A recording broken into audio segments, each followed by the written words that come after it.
Oi, oi, eu sou a Adriana, do Redatora de Merda, e chegou o dia de falar sobre o fantástico Kindred Laços de Sangue, escrito pela Octavia Butler e publicado pela editora Morro Branco. Vou deixar o link para compra na descrição, caso você tenha interesse. Essa foi uma leitura que a gente fez coletivamente no Clube dos Caóticos. Tem duas formas de participar dessas leituras coletivas. A primeira é acompanhando o cronograma sugerido individualmente. Eu sempre crio um cronograma padrão, coloco nas minhas redes sociais, você pode acompanhar, compartilhando suas impressões nas redes sociais. Sempre tem uma hashtag da leitura. E a partir do mês seguinte sai um vídeo aqui no canal, como esse, ou então de forma coletiva, para quem for membro do Clube dos Caóticos, lá no Catarse, a partir da categoria Pura Entropia, a gente sempre tem um grupo exclusivo para cada uma das leituras no Telegram, e aí esse grupo tem um chat diário, um chat livre, a gente faz encontros de debate via chat também, para dissecar a obra inteira, cada página. Dá uma olhada aqui na descrição que eu sempre deixo também o link do clube, você pode ver quais serão as próximas leituras dos próximos meses, se você se interessa em participar com a gente, e tem outras recompensas também. Me acompanha nas redes sociais, que é @dricheck, em qualquer uma delas, você pode escolher a da sua preferência. Eu também tenho um canal no Telegram, que é o Central Redatora de M, onde eu posto esses anúncios, convites de leitura, sorteios e tudo mais. Pois então que lemos Kindred, eu sempre quis ler muito esse livro e eu acho que ele aconteceu da melhor forma, na melhor hora possível, junto com o clube. E eu confesso que eu fico um pouco em conflito às vezes, porque tem obras que elas são muito maiores do que qualquer conteúdo que se possa fazer a respeito.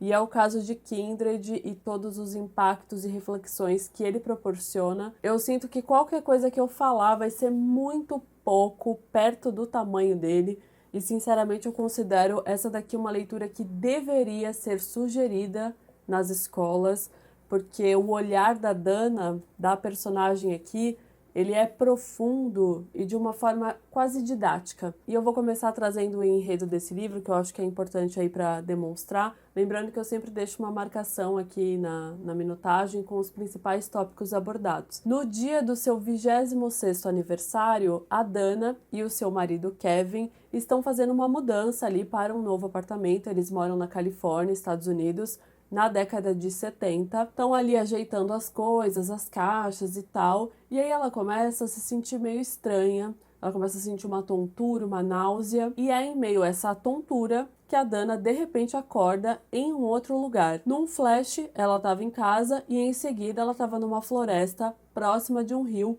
onde havia uma criança se afogando. Essa criança é o Rufus e ela o salva, mas ela não é recepcionada assim da forma como deveria. Ao invés de, sei lá, um agradecimento, poxa, muito obrigada que você salvou meu filho, a Dana recebeu gritos e uma espingarda apontada para ela. E num piscar de olhos, ela estava de volta para o apartamento dela, encharcada. Uma experiência aterrorizante e que vai se repetir mais de uma vez. Não suficiente um estranhamento pelo deslocamento geográfico, né, um deslocamento físico de um lugar para o outro, a Dana ela vai descobrir que viveu um deslocamento temporal. Dana viajou no tempo e o lugar para onde ela foi é uma cidade no sul dos Estados Unidos durante o século XIX, pré-guerra civil, um período escravocrata. A escravidão ainda era uma realidade ali nas fazendas sulistas. E aí, recapitulando,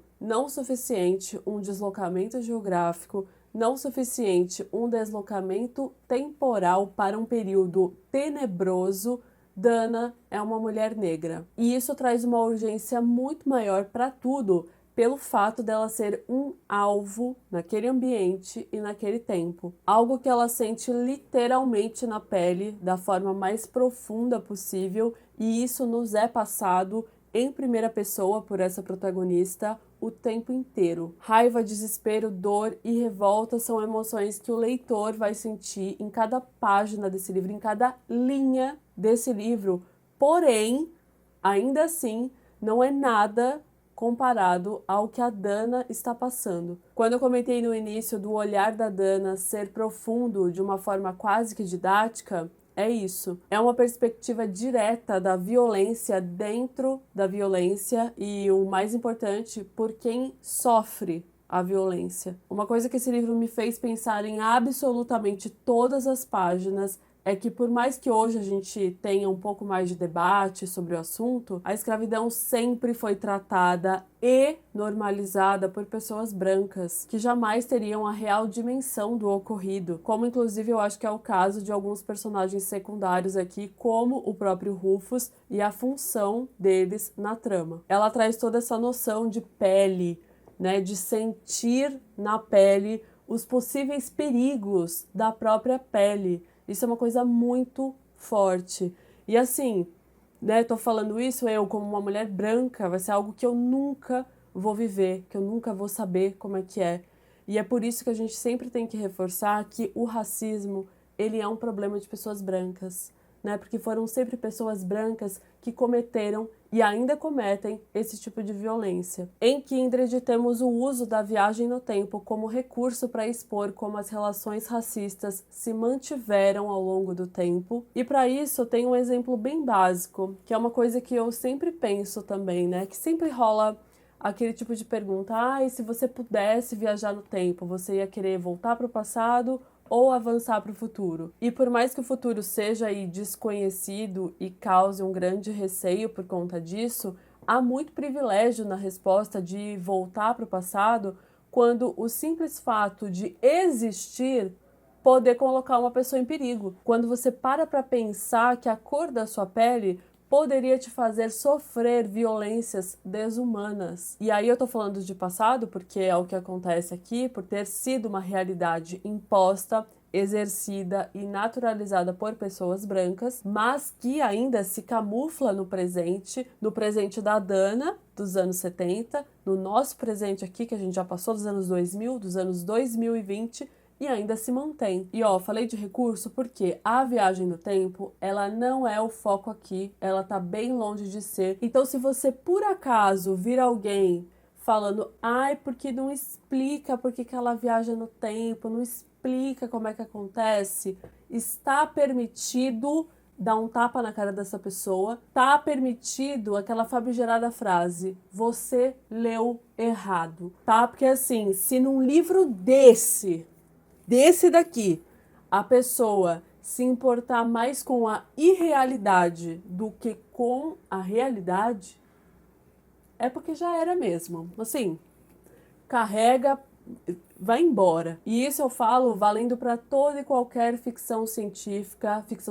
boa, que nunca, são obras que nunca se bastam no aspecto da ficção científica. Pode ter explicação ou pode não ter, porque eles sempre querem dizer algo muito além daquilo, certo? Sempre tem aspectos políticos e existenciais. Temos um fator muito importante aqui de motivação que faz essas viagens no tempo acontecerem, que é a ancestralidade. O garoto que a Dana salva é o Rufus, e o Rufus é um parente dela. E aí vem um grande paradoxo de precisar garantir a própria existência salvando alguém tão abominável. E o Rufus aqui também nunca é colocado na posição de mocinho por sua relação de ancestralidade com a Dana, algo que seria uma armadilha bastante fácil, né, se fosse um livro, por exemplo, escrito por uma pessoa branca. Então, assim, ele nunca é colocado como mocinho, pelo contrário, o personagem se desenvolve como de fato eram os escravistas. De qualquer forma, ainda que tenha aí um grande peso tanto no passado quanto no presente, há um gigantesco choque de realidades para Dana, uma mulher, uma escritora que vivia em total liberdade e de repente ela se vê numa situação como essa. Sair de 1976 e voltar para 1815. E um outro ponto muito importante a se considerar sobre a desumanidade e crueldade do sistema de escravidão é que, não bastando a perda da liberdade, a violência extrema, o conhecimento também é visto como uma ameaça, né? O conhecimento é uma ameaça para quem exerce esse sistema. O fato da Dana saber ler tão bem é uma coisa que impressiona, né? Em várias passagens do livro, ela tem a possibilidade de transferir esse conhecimento, de ensinar outras pessoas a lerem, a escreverem, a pensarem sobre os seus direitos, a aprenderem a conferir e assinar documentos que os possam libertar. nem precisa dizer mais nada, né? Quem tá no topo do sistema, né, um sistema impune, nunca vai querer ver as coisas mudando. Comecei a escrever sobre poder porque era algo que eu tinha muito pouco. E essa aqui é uma citação da própria Octavia Butler, que abre o livro, também autora de 12 romances e 2 coletâneas de contos. Kindred Laços de Sangue é o seu 4º romance, publicado originalmente em 1979 e considerado sua obra-prima. No Brasil, ele só ganhou uma edição em 2017, um trabalho fantástico aqui pela editora Morro Branco, que desde então se dedica à publicação de todos os outros trabalhos da autora. Nascida em 1947, época, inclusive, da segregação racial, Octavia precisou ir contra a pobreza, a dislexia e o racismo para ser o que sempre quis ser, uma escritora. Ela ouviu que garotas negras como ela nunca seriam escritoras. E ela não só foi uma escritora, uma excelente escritora, como também foi a primeira autora negra a escrever ficção científica na tradição literária norte-americana. Também é considerada a dama da ficção científica e a mãe do afrofuturismo. O afrofuturismo é um movimento cultural que usa o conceito da tecnologia para projetar um futuro do ponto de vista da comunidade negra a partir de obras literárias, musicais, acadêmicas e do audiovisual. Eu aproveito para indicar um conteúdo de uma amiga muito querida, a Jess, do Jazz Lendo. Um conteúdo não, eu indico absolutamente todos os conteúdos dela, mas ela tem um vídeo muito rico, riquíssimo, sobre a Octavia, e aí ela fala um pouco mais sobre a vida da autora e também sobre outras obras dela, incluindo Kindred. Então vou deixar nos cards e na descrição também. A escrita da Octavia é muito fluida, muito assertiva e sensorial, por isso que pesa. Quando eu postei que estava lendo no Instagram, assim, nos stories, alguém me respondeu dizendo que essa daqui era uma leitura fácil de um livro difícil. E faz total sentido, porque a forma com que ela escreve parece que desliza, é uma coisa muito fácil. Porém, a história é extremamente densa, é um negócio assim que te impacta, te choca. Kindred nos faz refletir sobre a humanidade, sobre aspectos que são incontestáveis, que deveriam ser incontestáveis aos direitos humanos e tantos outros que são inadmissíveis em todo e qualquer tempo ou lugar. Refletir sobre laços, sobre estruturas enraizadas e a necessidade do contestamento dessas estruturas e sobre poder. Como tudo sempre se relaciona com poder e na forma com que ele pode ser exercido sobre pessoas e facilmente manipulado. Kindred ganhou uma adaptação recente em formato de série, que é a Kindred Segredos e Raízes. Tem 8 episódios no total, todos estão disponíveis no Star Plus, e ela foi cancelada após essa primeira temporada, que segue uma abordagem diferente do livro, assim, em vários aspectos,